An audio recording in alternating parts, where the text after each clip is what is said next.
Mimi is in St. Paul listening on KTNF. Hey, Mike. Hi.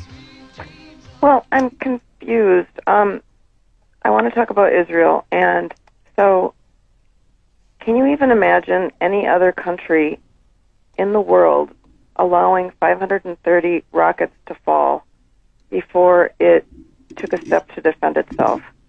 And then hearing the last segment, you guys were talking about not wanting to help fund the Iron Dome. The Iron Dome isn't just to protect Israelis. It's also so that they don't have to fire back and cause casualties in these areas of the Gaza Strip where the population is so densely populated.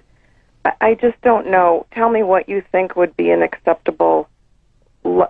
When are the Israelis supposed to defend themselves? How can they do that? Well, wait a second, Mimi. Let me just turn it around and ask you something. You are a family. You have lived in St. Paul, Minnesota for your family and your antecedents for probably, let's say, 100 years. And all of a sudden, I show up on your doorstep, literally on your doorstep. And I say to you, Mimi, get out of this house. This is my house. Let me tell you why it's my house. It's my house because my religion says it's my house. Now get out. Now, I happen to be standing on your doorstep with a gun pointed at your head and at Wait, your... who are you? No. Hold on. No. I listen to you. You listen to me. I don't know which side you're talking for, but okay. All right, Mimi, I'm going to put you on hold so you can go ahead and interrupt if you want to. But I'm standing on your front porch, and I order you and your family out of your house. And I tell you that it's my house, not your house. And the reason it's my house and my block and my neighborhood is because my religious belief says it's mine.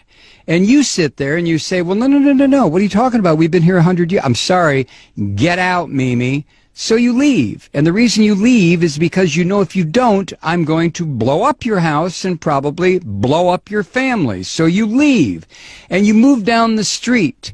And for the next 60 years, you sit there and you get very, very angry because I came into your house and told you to get out.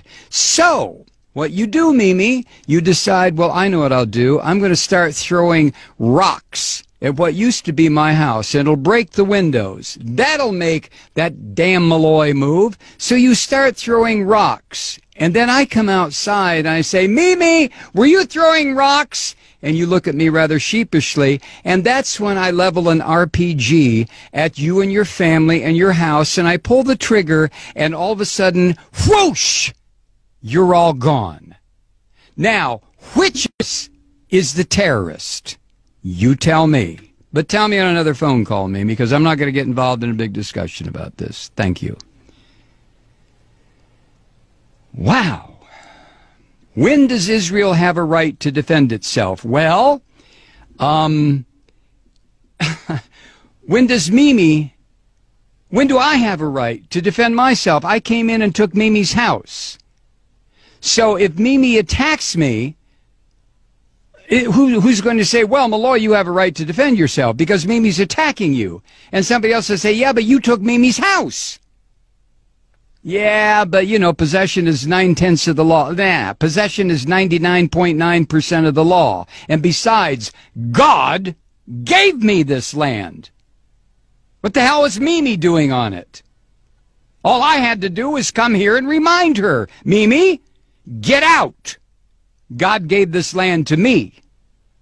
Now, if Mimi doesn't like that, she can go live in the little ghettoized area that I've set up for her near the Mississippi River in St. Paul, where there's bad electricity, bad water, the fish are no good to eat, and Mimi can stay there until hell freezes over. Or Mimi can throw rocks at my house. Used to be her house. In which case, I will level a couple of grenades at her. So the question, Mimi, is not, when do I have a right to defend myself? I stole your house. I stole your neighborhood. I stole your friend's house. I stole your friend's house. I stole the corner grocery store. I took it all. When do I have a right to defend myself?